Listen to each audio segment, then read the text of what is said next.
Yeah, welcome back. It's so great to see you. Thank you. Again, it was so much fun doing it over there. So I'm excited to do it here. Yeah. I don't want to say anything unless it's useful. Can I? Because I was going to say there are so many dim sum places in Chinatown, and this is my family's favorite place to eat dim sum. Wow. So everyone thinks very highly of it because we could go literally anywhere else, but we always go here. So yeah. Nice. That's wonderful. Yeah. Thanks for sharing that. Oh, first thing first, maybe is it okay so we can see your full view? Yeah, is that better? Yeah. Yeah, I think it's better. Yes, yeah. And then did you order the dishes by any chance? If not, feel free to, we can wait a couple of minutes. Yes, yeah, we've ordered the dishes like you listed, so it's all Right. good. Wonderful. All right. So great. Yeah, welcome, Aimée. Hello, it's lovely to be here. All right. So Aimée, can you tell us what restaurant you're at right now? I am in Golden Phoenix. I don't know what order this is going to be put because we've done something else in Imperial Treasure. But Golden Phoenix is a Chinese restaurant in the very heart of Chinatown in London. It is my family's favorite place to have dim sum in this part of the city. So high praise, because literally every restaurant you walk past here is doing dim sum. Whenever we have people that have come to visit and they want dim sum, we always bring them here. It's very traditional style dim sum. So the Imperial Treasure dim sum was more, I think I mentioned, more like of a modern style. They do like riffs on it. This is very like your mum and your grandma would also be familiar with the same dim sum. So yeah, high recommend from me and from my parents. Nice, definitely. Wow, we would definitely have to pay a visit next time we visit London. And yeah, I love the traditional dim sum too. I'm kind of curious, do they have like a little cart that pushing around, or is it more of you order it and bring it to you? Yes. So you tick the sheets and then they take it away. Okay, got it. Wow, very cool. So speaking of that, I know we're kind of waiting for the dish to arrive. So I'm kind of a couple are here, so we can start whenever you like. Oh my God, that's so fast. That's unbelievable. Look at the speed. Yeah. Okay, so then let's don't wait further because I want to make sure you eat it while they're warm and steam and fresh. So maybe can you share what are some of the dishes that you have? Okay. Well, will you be putting this bit after the other bit? Or yeah, right. Like the order we have, like we have here. I'll start with the prawn cheung fun. Oh, so I know I mentioned at our previous food stop the cheung fun there. This is more like a traditional. Let me like pull one up and show you. This is very much the traditional. Yeah, I see. Yep. Cheung fun. Yep. Do you want me to do like one at a time, like before? Or do you want me to talk about it all at once? Yeah, so for this one, we might be doing a bit different since you tried the previous one. So we want to compare this restaurant's same dish compared to the other. So I'd be curious to hear after you eat this one, that what do you think of it? And then, you know, which one would you say if you have to pick a winner or you have to choose one or the other? Which one would you choose? Okay, so cool. Okay, so I'll start with the prawn cheung fun, which I love. As you know, I talked about that being my favorite kind of dim sum dish. Yeah. So, I mean, with this, because I'm cutting it like right now, let me see if I can push it on. It very much is that traditional kind of, you know, it's just the prawn, it's just the rice, it's just all you need. I will take a bite now. Yeah. Like when I eat that, it feels like, you know, like childhood dim sum when you're a kid and you have your first dim sum and you're eating it with like family and like your aunts and uncles are talking about whatever and you don't really know because you're like 5. Like that's that's the memory I get having this particular cheung fun. You know, it's like a comfort foodie. It's like what macaroni and cheese is to people. I mean, that's what macaroni and cheese is to me too. Or like apple pie or something. It's very I think the other cheung fun is like cheung fun elevated in a way that is fresh and new and different. This is your mom's cheung fun. This is like family cheung fun, right? Right. Wow. That's exactly. I think you're ahead of our agenda. We're just curious, like, what would be a childhood memory, and that dish does bring back to you. Because when I was a kid, I was such a picky eater. So cheung fun was one of the only dim sums where I guess it's what I said earlier, like no matter what your age is, you can eat it. It was one of the only ones where I didn't have a problem with it. I was like, it's prawn, I like prawn. It's like the rice, I like rice. It's got soy. My mom was like, she's not going to complain eating this cheung fun. It's going to be fine. So for me, it's like an OG dim sum. And I guess that's where the memories come from, because that's always been the one I have felt happy eating no matter what. Now I'm less picky, but when I was a kid, this was like, I'll be okay. If I eat anything, I can eat this. Every time we'd sit down to have dim sum, my dad would be like, okay, we've got to get the cheung fun. She's got to have the cheung fun. It's got to be that. Right. So, yeah. Wow, that's so powerful. Like, I don't know. It just really speaks to the heart that, like you said, it's a dish you will must order, and a dish that your parents know, like, they won't go wrong. You know, like, yeah. Because being a parent sometimes can be tricky. Like, oh, what to order for the kid, but then like, there's a dish that she will like no matter what. So I think that you make them very happy. You know. Do you have a favorite dim sum like that? I actually have to say, I might have to do the same. I have to choose like the prawn shrimp might be on the top. Like, yeah, if not top number one or top number two, it's like I have to order a dish like that. It might be a different substitute, but it's that shrimp fun. It's like the slipperiness, right? Like it's just like, I don't know, like you said, it satisfies. It's so many senses, like salty. Yeah. It's simple. It's not too heavy, and it's not like so it's like among other things. Even speaking of that, I was actually just in New York this past Thanksgiving, and I was out in Long Island, and I took a 2-hour train just to get in there into the city. The first thing I do get off the train is to go to a cheung fun restaurant, and then I order a dish of cheung fun, and exactly the shrimp version of it. Nice. Because I haven't had breakfast, it's like, oh, it's so cold, I want something warm and then comfort me. That's what, like you said, it's like that would make you happy after a long train ride. So, bang on. Yeah, exactly. Would you like me to introduce another one? Sure. Yeah. Okay. Yeah. So we have here the crispy bean curd roll, as you can see, but it's not lobster like in Imperial Treasure. It is prawn. Oh, it's prawn. Yeah.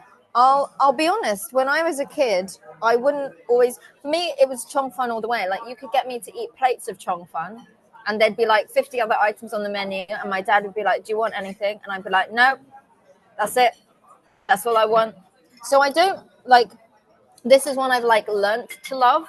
Do you know what I mean? It's one that I've learnt to enjoy, because I was just clearly a pain in the backside as a child, and I was very picky. So, yeah, I will try a little bit now.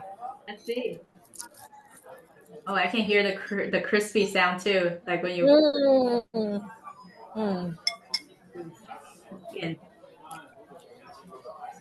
You know, we can hear the deliciousness. Yes.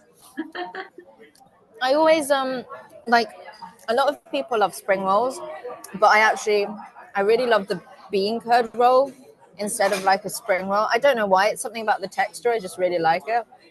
But yeah. Interesting. It's interesting to notice too, because we have the bean curd roll too in the US or the Chinese restaurant, but most of those are steamed. So this seems like a little bit deep fried, right? Is that correct? Like this gets crispy. Yeah, this is deep fried. So like the Imperial Treasure one was deep fried. And so I was like, we'll do another deep fried one. Yeah, fascinating. Yeah, because I don't think I had that version. All I have is like steam, very, I'm not gonna call it soggy, but very soft, like juicy. So it's definitely different. Just watching and hearing the sound from it, or how it's different. So if you would have to choose a winner between these two, like who would you pick? I would say because like I'm not necessarily a lobster fan, but I do appreciate when, because lobster is so expensive, I appreciate when it's genuinely done well. And I think in Imperial Treasure they did that really, really well. So I would edge it out purely for that reason. But I do really like this. I think it's it's similar to cheung fun in the sense that it's like a nice crispy snack that anybody will find happy. Like it's just nice, you know. Like if this was street food, I'd be like, and you want something like just enjoyable and fun to eat, like I would definitely recommend this. But you know, Imperial lobster's hard, and they did it well, so I have to give them kudos for that. Yes, it's very unique, I think, to that sense, right? Like we don't see that often. Yeah. And what about cheung fun? Like Imperial or Imperial Treasure or Golden? Honestly, I think that one's impossible. Really, because like with Imperial Treasure, like they've tried to do something new and spin something different with that cheung fun. Like it's like when you see like gourmet donuts. There's nothing wrong with the original donut. Like a good, just simple ring donut can be like the best thing you eat all day. But you get people that try to innovate with that, and they want to put spins on that while staying true to like why people love the original so much. So I couldn't pick simply because I think Imperial Treasure has done that kind of elevation and twist, in my opinion, better than anywhere else I've ever tried it. But like the OG is the OG. Like the simple pure cheung fun has like lasted as a staple that so many people love without being changed for a reason. So I couldn't say that's worse. Like I just couldn't say that was worse. Right. No, totally understandable. Yeah. You have to pick. So I think it's the emotion, right? Like the years of history. I feel like, with family, all those memories that comes in, that weighs a lot more to your point. Yes. Right. Yeah. It's like, oh yeah, simply I prefer the other versus this. So speaking of that, I want to kind of hear a little bit. Maybe if you want to share about your stories growing up eating dim sum with your family. Like, I don't know if you remember the very first time when you actually have dim sum with your family. Like, how often do you guys have dim sum usually nowadays? Well, I'll do it whilst framing that I have these. Yeah. It's the hagao. And I mention it for a reason because I think my most formative memories of dim sum are like, I think you can get a lot of like electronics that boil rice and that steam in the UK today. But when I was really young, the only way to get some of these contraptions that were good quality was to buy them in Asia and then bring them back, like a rice cooker or like a steamer. So my formative memories, I'm gonna pick one of these bad boys up. There we go. Nice. One of my formative memories is the steamer that my parents bought back from, I think it was from Thailand that they bought it, and they would make dim sum that way. So it was a way that they could make, like, create, because obviously, like, I guess you could boil it over a pan, but obviously having like a proper steamer like they do to make it is like, it's better, it's easier. Like if you're eating a lot of dim sum, why wouldn't you get that? It's like getting a rice cooker, like it's handy if you're eating that much. So my memories of it's either them utilizing that steamer, and I'd be there like, when I was a kid, I was such a pain in the backside because I loved cheese. I loved pasta. I was like, why would dim sum doesn't have cheese? Why would I? What? So my memories are like them just trying to make it, and every time I'd be like, oh, there's no cheese there, but I can eat the prawn, it's fine. Or there was a restaurant in Croydon in a supermarket called Wing Yip, and they had dim sum there, and it's like a little bit closer to where we lived in London, like by car. So sometimes back in the day, not so much now, but we used to like all go there, and we'd buy like all the Chinese groceries, all the Asian groceries that we want, because now there are loads of Asian supermarkets everywhere. Back then there weren't so many.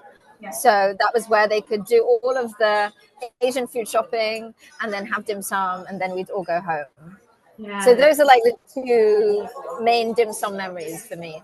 I see. It's kind of like ritual of a family tradition. You'll go grocery shopping and then go grab dim sum. It's kind of like the right. Yeah. Now not so much, because like there were grocery. Before that was like the biggest Asian supermarket. So it's like if you want to stock up, you've got to make a day of it. You've got to go buy everything you need, and you might as well.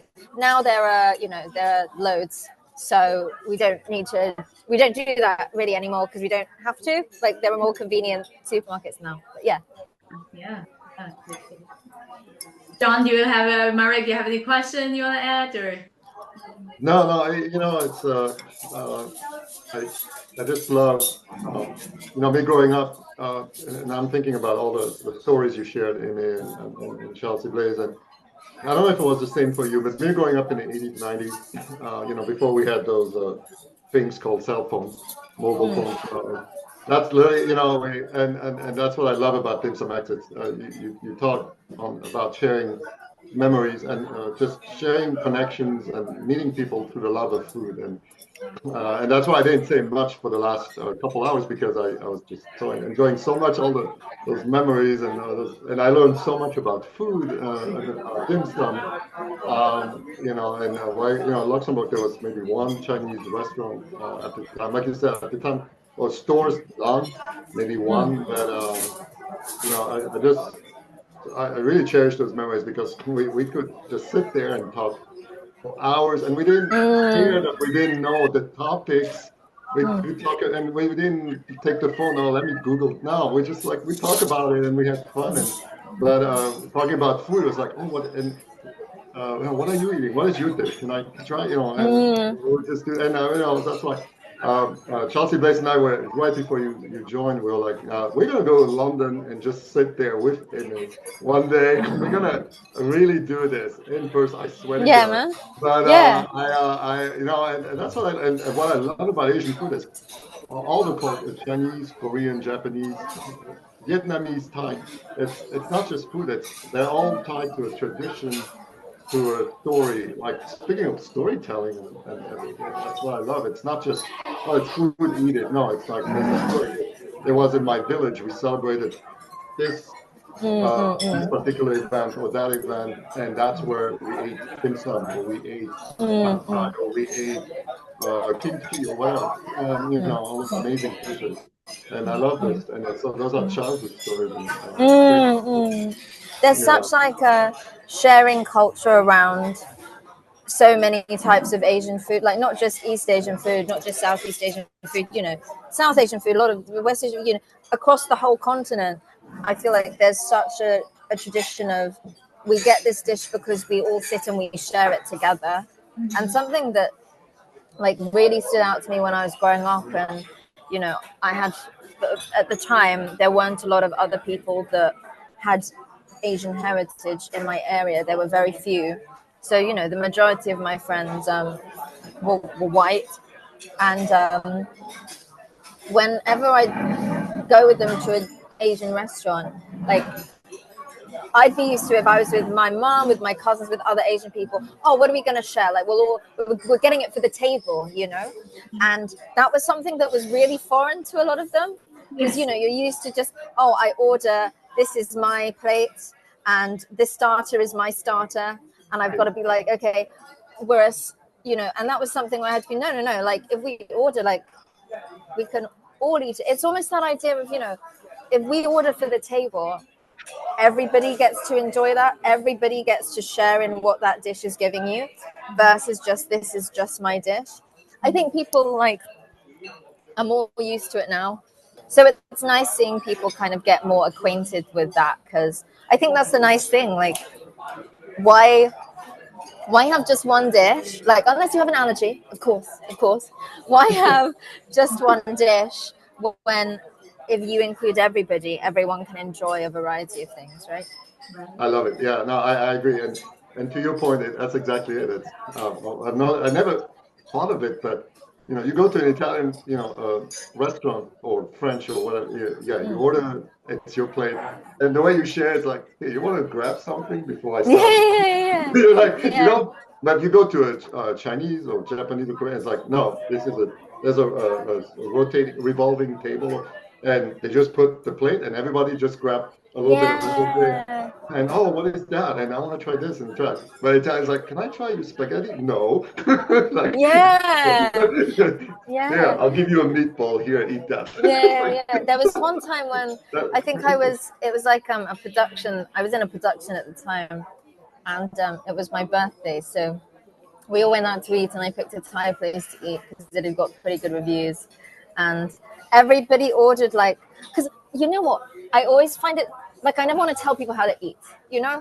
Everybody has their own eating culture of what fits them, but everybody sat down and ordered their own starter and their own main and their own curry and their own side, and it's like, if you speak to many Asian people, they'll be like, but that's such a waste of money. Get one curry, everybody can have a bit. We get rice. Wait, what? If you get it each for yourself, you can imagine. I can hear an aunt in my head go, why are they wasting money like this? Why just share and everybody, and it's better economically for everyone. Obviously, I didn't say anything, but I sat there going if I was with anybody, because basically pretty much everyone else on the cast was white, so again they didn't really have this food tradition, so they weren't familiar with it. But I was like, if I was with pretty much anybody else, they'd be like, oh yeah, no, we'll all share, we'll all figure out what we're going to order cumulatively. It was a lovely dinner, it was, but I just thought it was funny where I was like, I've never eaten a Thai meal like this, but ever. You nailed it. And I don't know. I mean, I remember in Luxembourg, and I think in the UK. I mean, Western Europe. We did more the New Year's. It was. I like to call it restaurant hopping. We would we're gonna have some amazing dinners to celebrate before the New Year hits. And also I do social drinking. I don't drink as much, but I will do social drink. But we did restaurant, so we would go to a Mexican restaurant, a Chinese restaurant, a French restaurant, just because we're like, tonight is the time to be a little crazy. It's the New Year, let's celebrate. But in the US, it's still it was always more like bar hopping. I was like, I'm not interested in that. I want to drink all night and just that's not fun. But I enjoyed that experience more in Europe than. But now you give me an idea. Like when you do an Asian restaurant hopping, because there's so many of them, and I'm sure in London, I'm sure there's so many of them. But in San Francisco too, and in New York too. And there's so many of those amazing restaurants, and it's perfect. You know what? To try all those amazing dishes. When I was at uni, it's so funny you mentioned that. So a friend of mine, both of us were massive foodies, but obviously as a student, you want to stay on a budget, right? So we came up with something called the restaurant challenge, where we would it's basically what you were saying. We would restaurant hop, but we'd also. So the point is that I feel like this might freak some people out, but you have to go backwards. So you have to start with dessert. There's a reason for this, because it's about budgeting. So you can't spend more than £5 to £6 at a single place. So the idea is that you're spreading out where you're going across, you could hit up by the end. I did this with a friend recently, and I think we did 4 restaurants in the end. But you're never ordering a lot, and you're always ordering to share, because it's like you want to limit the amount, but you want to be able to pop to the restaurant. You want to have a taste. It's fun to take the journey in between places. But you start with dessert because it forces you to be sensible. Because some people, they're like, I'll be sensible for the first few restaurants so I can eat lots for the dessert. No, you don't get to cheat that way. You start with dessert, so you have the fun first, and then it forces you to be like, so you can genuinely like create like a really good meal out of it. I think when I did it with a friend, we started with, there's like a matcha toast nearby here that's amazing. I forget the name of the restaurant, but it's so brilliant. So we started with that, and then we did, I think it was a salt and pepper squid, and then there was like some crispy chicken skin at Speedboat Bar, and I don't even remember but the idea is that like it's a fun challenge, but obviously you're like bonding with the people that you're with like at the same time, and it's forcing you to be economical. Like it's not, especially like in this climate, it's not being ostentatious. The point is actually having fun with the food, not just going out and seeing that I can spend the most to have a fancy meal. It's like enjoying it. I agree. So you should try it. You should try it. I bet you'd enjoy it. I will. And as a matter of fact, I want to make I want to challenge you. Like if you come to when you come to the Bay Area, okay, we will do that together, and we'll nice. Yeah, go to the nice. restaurant. Okay, you're down. Nice, that's nice. Yeah, we'll do it. All right, let's do it. And I'm so excited. Would you like me to dig into this hagao? Yeah. Do you want me to break this down? Is it okay? Let's see. So it's I think it's pretty much similar to the one in Imperial Treasure. No caviar on the top, I don't think. Okay. But is this my dish? Yes, I think a very siumai, yes. A very traditional siumai, I think you'd say. Right? Yeah. Yes. Yeah. How it tastes like, yeah. Oh. Size a little bit smaller compared to the others, right? Is it smaller size-wise? Yeah, I think so. It's nice. It does taste like your it's similar to what I said to you about the cheung fun. It tastes like the one that you would have with your family. Yeah. It's your mama's hagao. It's your grandma's hagao. Right. Do you know? Yeah. Yeah. Definitely. So with that, I think the previous dish, the hagao, which one would you choose? Because I know the previous one is a bit similar to the tradition. It has a bit of a bamboo shoot, if I remember, that has a little tiny twist, but might not have a whole lot of a bamboo, right? A couple of slices of that. Or is it more? Okay. I'm a bit torn because the flavor of this feels so like just traditional.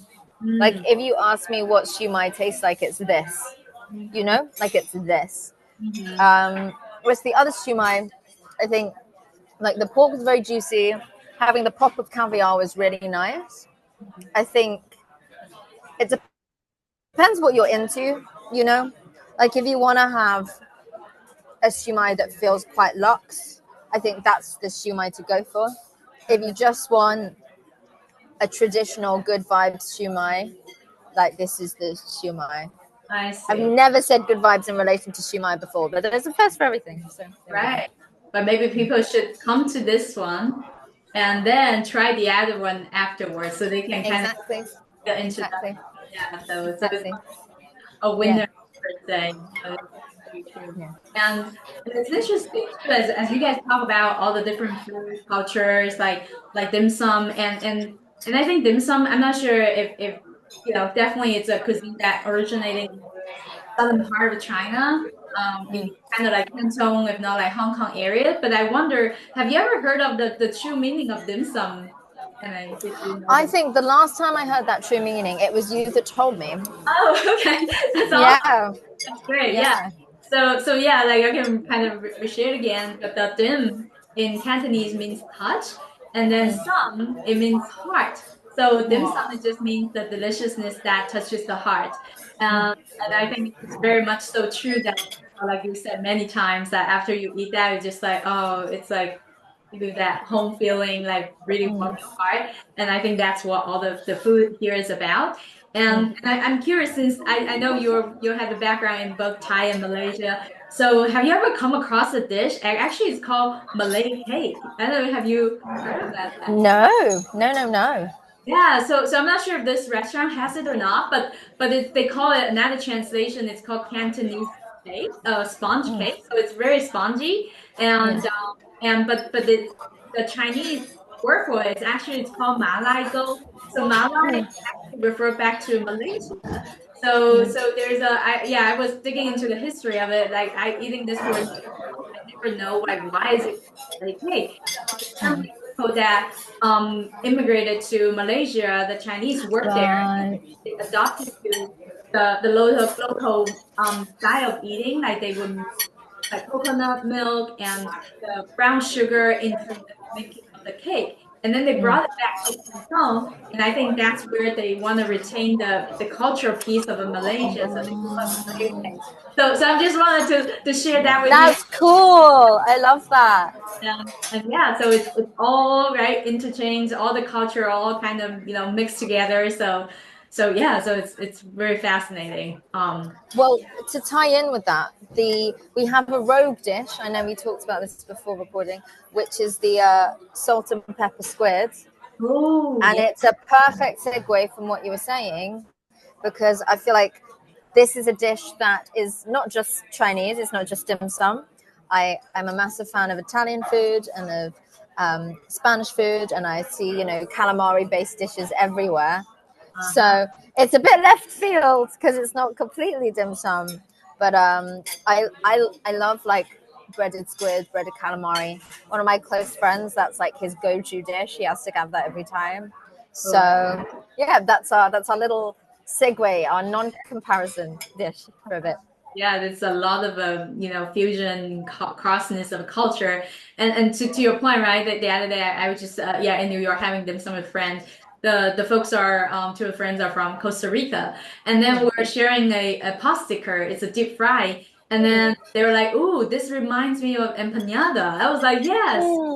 So like you said, there's a lot of similarities, not just from one culture, but lots of different culture might share the similarities among different countries. So Yeah, absolutely. yeah, It's nice. I just, there's nothing like good breaded calamari. There's nothing like really bad stringy calamari as well, but we try not to think about that, right? So, yeah. yeah. How would you rate this dish? Oh, is there any similarity? Because I know that I tried those before. Like it sounds so crunchy too, like almost a little bit like looks like popcorny, like the piece, but with the sweetness right in the middle that adds another layer of the seafood piece in it. Yeah, I think it's like this chain doesn't exist anymore, but back when I was younger, there was a restaurant chain in the UK called Jamie's Italian, and it was started by a famous TV chef here called Jamie Oliver, and it was mainly Italian food, as you can tell. And they did calamari that looked just like this calamari, and it was so good. Like every time we'd go, I mean, I went because my favorite cuisine, if I'm confessing anything today, is Italian cuisine. So every time I'd want to eat, I'd want to have Italian cuisine. So we go back a lot, and we would always get their calamari because my mum loved it as well. Like it was so crispy, and it's not like rings, as you can tell. It's like that little popcorny, little chunks as opposed to rings, which is always my preference personally. And so whenever I have calamari now, because I think they've shut down, they don't exist anymore now.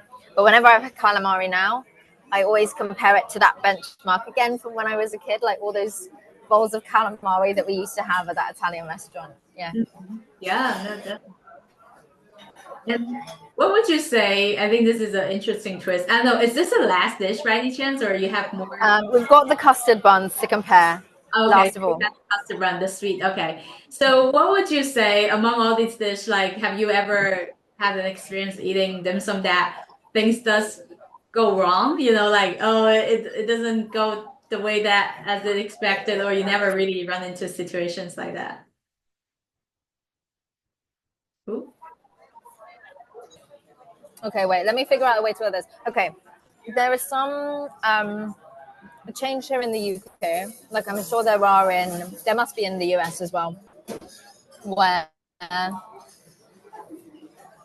it's not like good Asian food, and it's not good Chinese food, you know.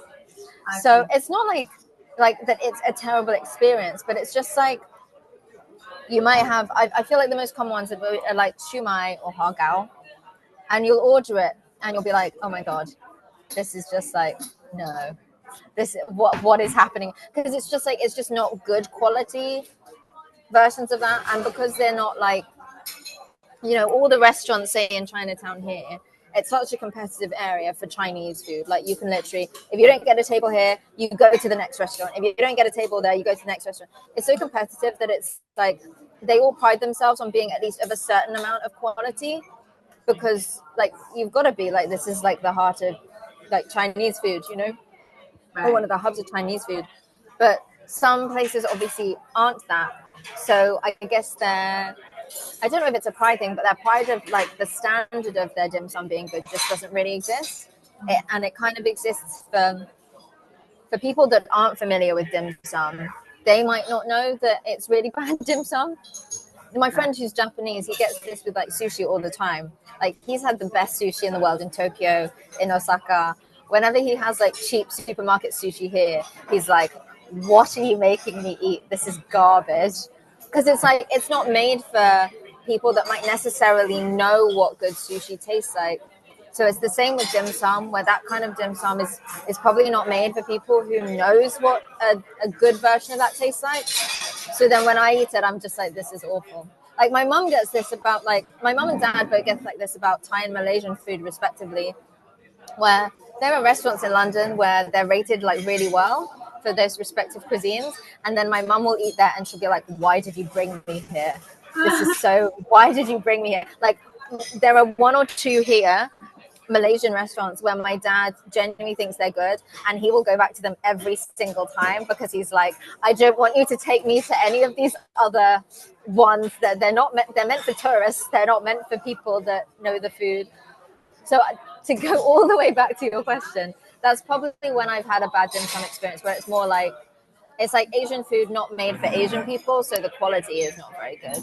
And so your experience then with it isn't very good. I'm sure that's what Italians feel like when they come here and they eat some pasta and they're just like, what is this? This is not good pasta. This is not good pizza. It's the same thing, right? Right. Oh, that's very good. Oh, very cool. Yeah. You bring a great point. Well, actually, you know, the first community of immigrants in Luxembourg were Italians. So all my best friends were immigrants or Italians. And when I came to the US, I was never able to find that quality Italian food.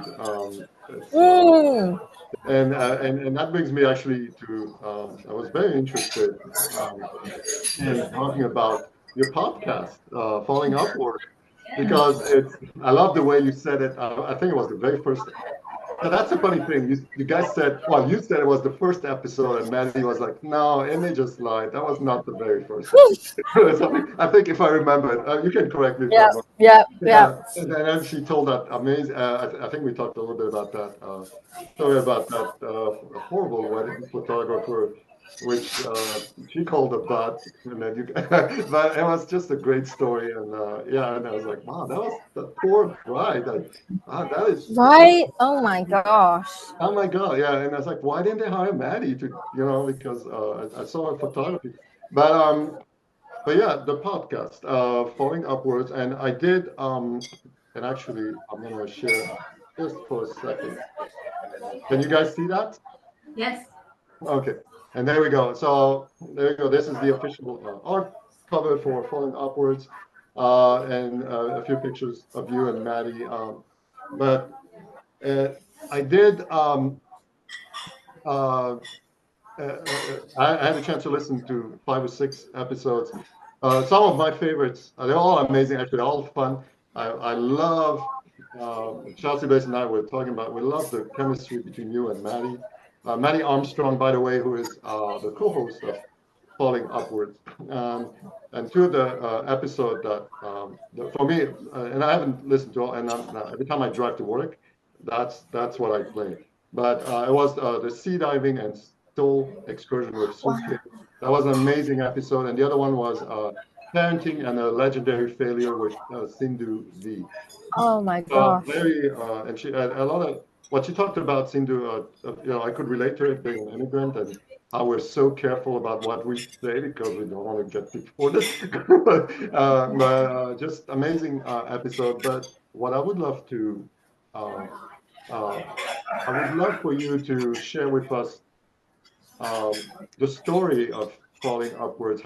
Sure. So we met. Well, we actually met because I was doing stuff for And Asian and she was doing stuff for another outlet at the time. We just met at a concert, and I generally keep to myself. Like, I'm happy to just enjoy my own company.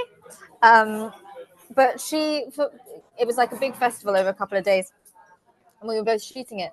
And she just kept talking to me. She jokes about this now in that she basically just convinced me to be her friend, which, to be fair, is kind of the truth, because she kept talking to me, and after a certain, I'm not going to resist. After a certain point, I'm like, well, this is happening. So, and she was so lovely. And then afterwards, she came on board with And Asian, and then something that we were talking about. It was funny. It came about via a conversation we were having to do with. She's a big fan of horses, as you may know, having listened to the show. And then we were talking about yachts and how I didn't understand why people were so fascinated with yachts. I feel there's a whole yacht life culture, and I don't really get it. I get that they're boats and that's nice, but beyond that, and we were kind of talking about things that we both understood, but we have depth knowledge about very, very different things. And that kind of translated into a wider conversation about us talking about, the many different people that we have worked with. She is a concert photographer. She shot a lot of very famous, illustrious people in her career. She's had the privilege of interviewing many of these people, as have I as well. And the fact that, the world is so pressurized, and unless you do come from a privileged background where you can afford to fail, actually a lot of us do feel pressures where we can't afford to fail, whether that is because of a cultural element, whether that's because you are born with very little economic means. Even if you are born with a lot of money, you might have pressures that come from a different place. And that's something that is so universal. That is something where, obviously I'm coming at it from a specific angle from my own background, and she is from hers. The north of England in general gets less financial support than the south of England. It's not as, for anyone who's been around England, you might know this and notice this. And, we come at it from different angles, but all of those angles really come down to how do we approach failure as young people. But then, a nice thing about social media is people try to talk about their own failures and see, you can succeed as well. And both of us were saying, but why do you even need to succeed? Why can't you just fail? You can just fail. I mean, you've heard the Sindhu episode, and it's still my favorite failure, because genuinely, she just fails. It's a stupid thing that happens to her. It doesn't change who she's become. It's not. She doesn't come away from that going, and because of that, I became a better comedian. No, it was just a really stupid fail that happened to her. And stuff just happens. You don't need to learn from it. And the diversity of how we tackle things that happen to us is so wide. And so we wanted to kind of take that universality into that show. And as you hear, we're both very chatty people. So bringing that to the forefront and allowing people to hear these, I think a lot of people don't like to talk about their failures, or it's something that they only feel comfortable talking about because they succeed in the end. But we wanted to kind of create that safe cocoon within the show where you can just talk about your failures because they're stupid and they're terrible, and it's a funny story. And that gives you as the listener the space to also go, you can choose what you take from that, right? You're not going and listening to it going, oh, I'm learning from this failure so that I don't make this failure, or so that it happens to me, I can do this thing. No, you can choose to actually just laugh and go, that's brightened up my day. Or you can choose to, and kind of allowing people to have the space to make their choices, as opposed to, it's almost like forced positivity, to force people to think, well, bad things can happen if this good thing happens. We don't want that forced positivity. It's just the space for people to exist. So like the most recent episode with we had a Welsh singer called Cathy on. It was fantastic. Her failure is absolutely hilarious. It has maybe a minor impact on who she eventually becomes, but not a massive impact because, you know, it didn't make her a better singer. But it's such a funny story, and you get a sense of who she is as a person. And through the fact that it's not something that has particularly revolutionized her career, you actually get a sense of how she deals with things in her life. So that's a very long-winded take on the entire question, but I hope that illustrates. No. Thank you. And you know, honestly, that is what I love. It's and you literally those are the first words you say in the first episode, or I'll call it the 1.5 because Maddie said you lied. But you know, you said, you know, looking at the lens of life through looking at life through the lens of failure. Rather than just success. That's a completely different, and there's nothing wrong with that, and it's just part of life. But and also one of the you know, you guys have 3 segments, which is Mad News, the Exchange, but one of them is the most original. The only place where I've ever heard someone ask that question so original is ask all your guests, what is your favorite failure? And I can tell something like, what is what? Wait, did I hear you? And it's like, what is your favorite? Sorry, let me. But Sindhu, yeah, she was like, wait, oh no, I got one for you. Oh no, that's my yeah. She was so yeah, I'll tell you about it. So that was great, and like I said, the chemistry, the conversations between Maddie, who loves horses, and you love, I believe it was Star Wars, or some of it, you know, and just learning about both of you more and more, and but really learn about failure and how it is. That's the end of it. I mean, that's it. Enjoy it, and sometimes you will fail and get nothing out of it, and it's as long as no one gets hurt, you know that. But you know, it was just a fun moment. You know, it's one of those. That's a story you will tell your kids one day, kind of. Yeah, exactly. Or so on the show with Aimée and Maddie, or maybe Jimmy Fallon will hear about it. I don't know, but it doesn't matter. But it's a great. So it's such an original show and a great take on life. Yeah, thank you. I think that's it, right? Like everybody says, like, you know, failure's fine, but you got to keep looking up. Like you're smiling, laughing right now, talking about just these are ridiculously like weird and bad things that have happened to people, and they've been able to smile about them. And I think that is so important. Like we are so fixated on success, we're so fixated on an outcome, and actually it's fine to just be in the process. It's fine for that process to sometimes be rubbish. It's fine for those bad things. Like I think there's a lot about this is how to fail, this is how you can cope with failure. You can also just be. Like I think that's something that in general a lot of us have lost, like the ability to just be in the state that you are, and it is totally okay, whatever that is. And if it's a good state of being, that's fab. And if the state of being is failure, like that's okay too. Like I look at Sindhu's story, which I tell you, after that episode came out, I had so many people being like, oh my God, what is that failure? But it's so fantastic, right? Like as a story, it's a great story. As a failure, it's just like, it's ridiculous on so many levels. And it's something that it makes you go, you know, sometimes like things, I know people like to say things happen for a reason. Sometimes they just don't. Sometimes they're just stupid. And it's totally okay. And it's so important for like us mentally when we talk about mental health as well, to be able to just go, you know what, it's ridiculous and that is totally fine. I agree. Sometimes my favorite moments in a conversation with somebody that either somebody I haven't met or somebody where our energy isn't the same. Sometimes my favorite moments are when, you know, you're in that conversation and it's like a lull of awkwardness and everybody can feel that it's really awkward.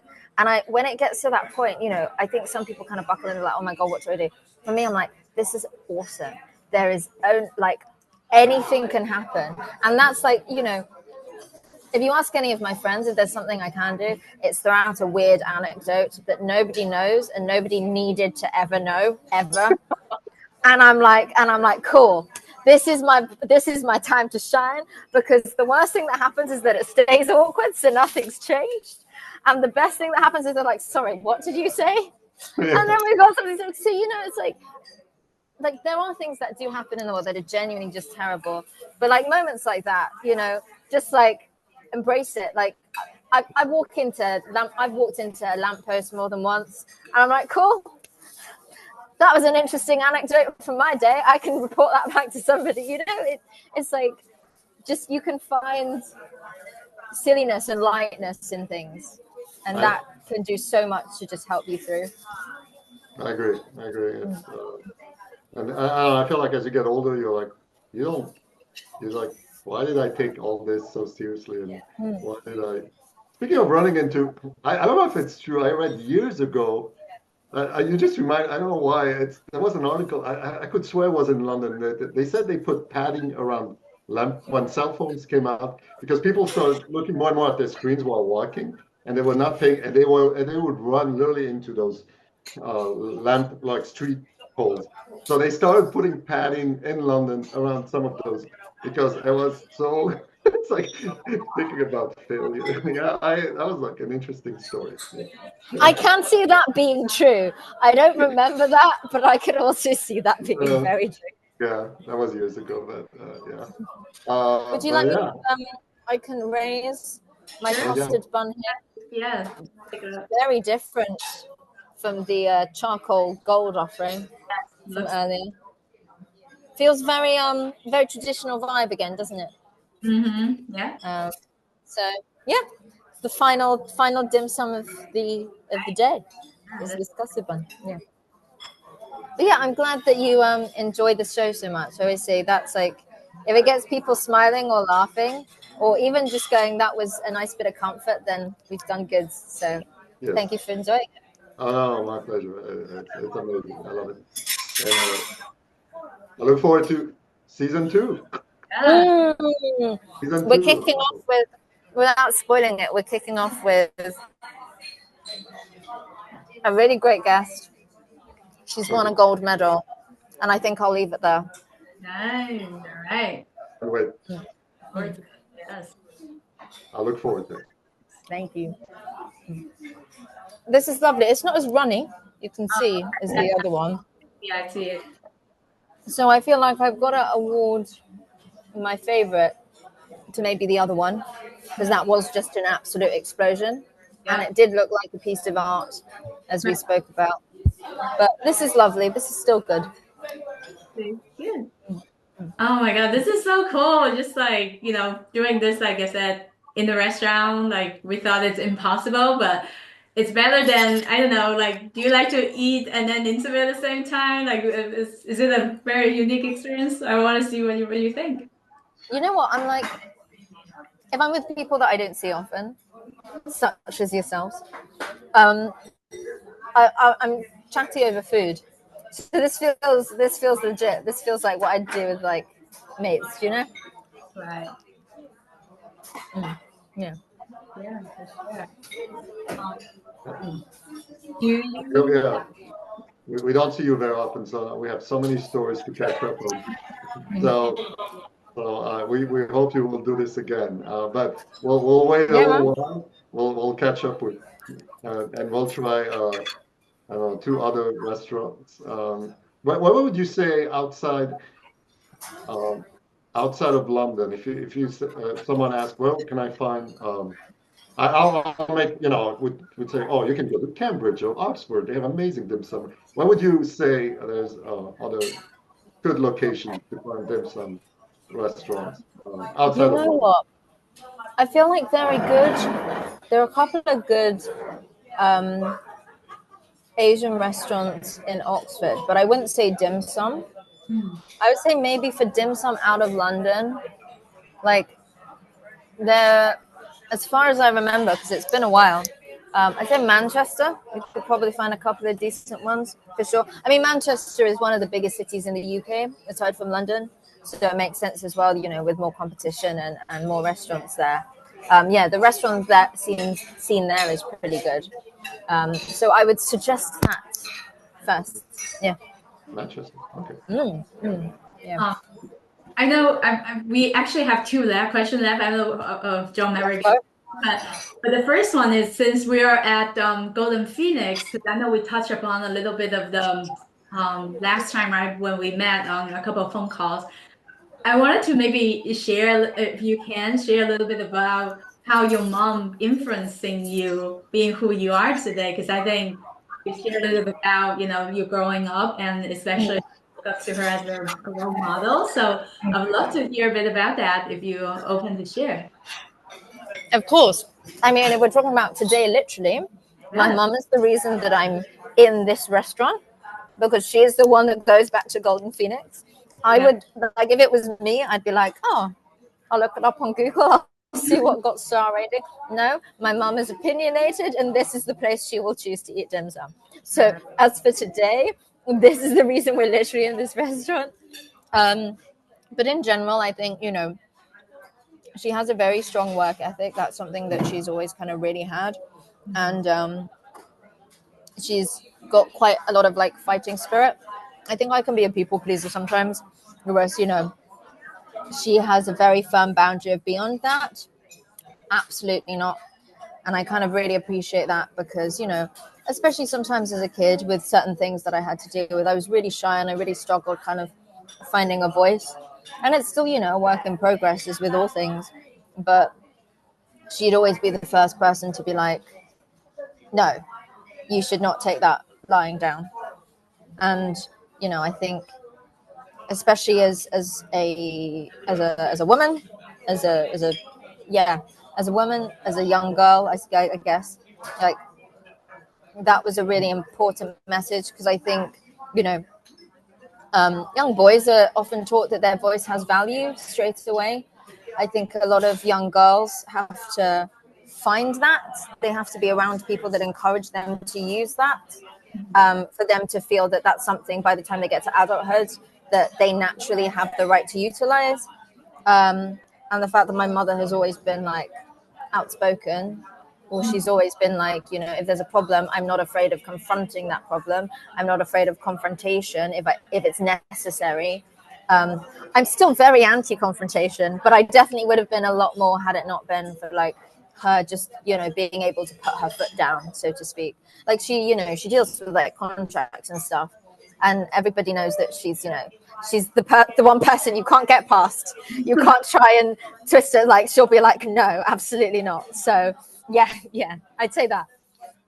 That's amazing. Wow. That your mom definitely have that big influence in you. I think maybe in terms of that, I feel like showing you not to take what other people say for granted, or you have your own, not opinion, but your own way of expression. And kind of like in terms of what you're doing, right? It's maybe your way is not about confrontational, but your way about like acting through, being a model. It's like your different way to voice yourself. And I think, I feel like it's kind of, I've seen the dotted line in there. Maybe it's your unique way of like, not just using words, but like, how can you be creatively to show like who you are, what you believe in, and let people know, like you said, set the standard of what's for modeling. There is no standard. Like that's my way of looking at it. So thank you, Mom, for letting Aimée to be here today in this restaurant, and then like kind of sharing this amazing journey with us. And I think with that said, I have one last part. I think John Maverick, do you have any this or that question for Aimée? I have a bunch here. Do you want to go first, or you want me to go? Or no, you go. Okay, so this is this or that, and you can just, when I say A or B, you just tell me which one you would prefer. You ready? Okay. On it, let's go. Yeah. Sweet or savory? Savory. Beach vacation or mountain getaway? Oh my god. I don't like the cold as much, so beach. But both sound great. All right. Dogs or cats? I love both, but dogs. Dogs. Reading books or watching movies? Reading books. All right. Summer or winter? I think we got the answer there.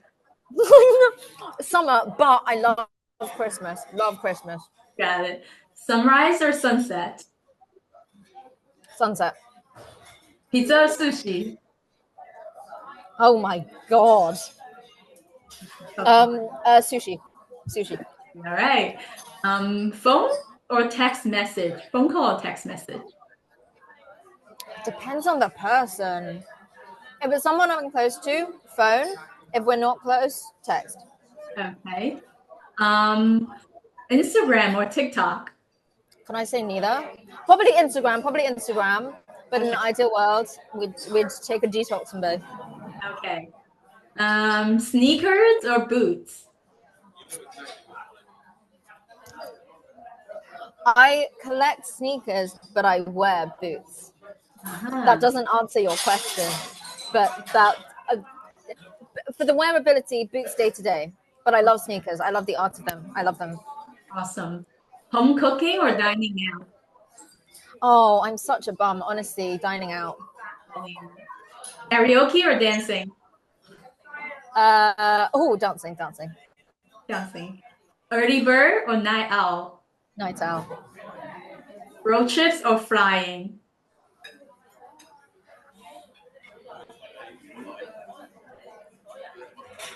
Road trips. But bear in mind, I live in like the UK and in Europe where it's like 2 hours to us is a long road trip. Whereas I know in America, like that to you guys is nothing. So, yes, that's true. Yeah. Vintage shopping or mall shopping? For shopping, vintage, but to walk around a mall. I love to walk around. When I'm stressed, I walk around shopping malls. I think this might be a really easy one too. Journal writing or voice notes? Actually, voice notes because I send a lot of voice notes to people. I like to journal, but I often don't have the time. Yeah. What about podcasts or music? Oh, these are also difficult, Chelsea Blaze. I love music, but I get a lot of comfort from podcasts. So like I have favorite podcasters and favorite topics where it's like if I want a bit of comfort, that I'd probably listen to that a little bit more. I see. Spicy food or mild food? Oh, how spicy are we talking? I love spicy food, but not like spicy to the point where I cry. Right, but if you have to choose non-spicy versus spicy, then you might pick spicy then, if it's not too spicy? Maybe, yeah. Okay. Indoor workouts or outdoor workouts? Oh God, no, indoor. No. Last one. Hello Kitty or Minnie Mouse? I love Sanrio, so Hello Kitty. Okay, here we go. I will pick that too. Yeah. Okay, I think that's it. This is amazing. Now we can get to learn about, all the different aspects of news. Thank you. This is so much fun. Yeah, of course. All right, Maverick, do you have anything you want to add before we conclude this fun experience? Actually, yes. With your permission, Aimée, Yes. I would like to steal a famous question from a great podcast called Falling Upwards. What is your favorite failure? Honestly, I know I mentioned this in episode 1, but I'll mention it again because, we have a lot of episodes right now. Yes.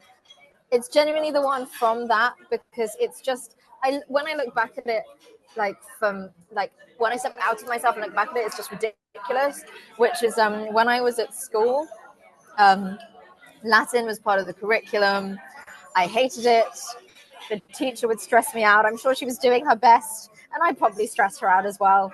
And I got to the point where I just thought, you know what? I just want to, how can I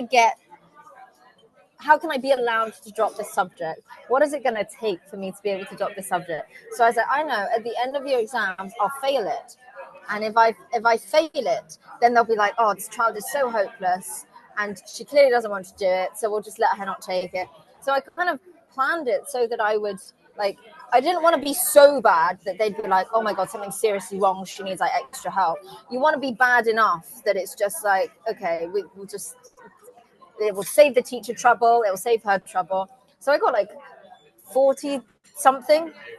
And I was like, I like worked it out as I was going, where I was like, I'm definitely not going to get this right. It's still gonna, and so I didn't. I literally failed, but then the whole scheme actually failed because I was also not allowed to drop it. After all of that trouble, they were like, "No, you've still got to do it," and I was like. So it's my favorite failure. One, because it's just a ridiculously stupid story. Two, because it's literally a failure. I did actually fail. And three, because I failed in the whole point of the failure, which is that I didn't get the objective I thought it would. And thank you for sharing. And that's on that. And now all of you listening, I now you know which part you want to learn more about that, and all those amazing guests sharing their failures and stories. And it's either that or like I love Tamagotchis, and sometimes I miss a feeding day and then they die and I feel sad. That counts too, I agree. And I haven't managed yet to get pizza with peanut butter, but I will. I'm waiting for pizza with dim sum. No, I'm just kidding. That's terrible. No, that would be a huge failure. But on that note, kind of a terrible comedian. But no, I thank you. Thank you, Aimée. And I would like, before we go, I would like to share very quickly. So everyone, can you guys can see that? Yeah. All right. So yes, please follow amazing guests. You can follow on Instagram, her Instagram, Aimée Kwan, and the Asian, and of course, you please do listen to. Hold on. So that was a failure right there. I just locked myself out on the street. And listen, please do listen to Falling Upwards on Spotify and also other platforms. Yeah. Thank you. And there are some other projects coming out next year as well, so do look forward to those. Yes. Yeah, we do too. We'll please keep us posted. We'll keep watching your Instagram too for announcements. And of course, you please follow DIMSUMX and US Plus on Instagram. Thank you. Thank you so much. Thank you. Yeah, thank you. Yeah, thank you for having me. It's our pleasure. Such a lovely, lovely gathering. Hopefully we can do this in person soon, Yes. You both got to come down to London and try both these restaurants sometime. Yeah. Absolutely. And before we, thank you. And Chelsea Base, why don't we go ahead and stop the recording? Yeah, let me do that. All right. And what I would love to do. Stop it real quick.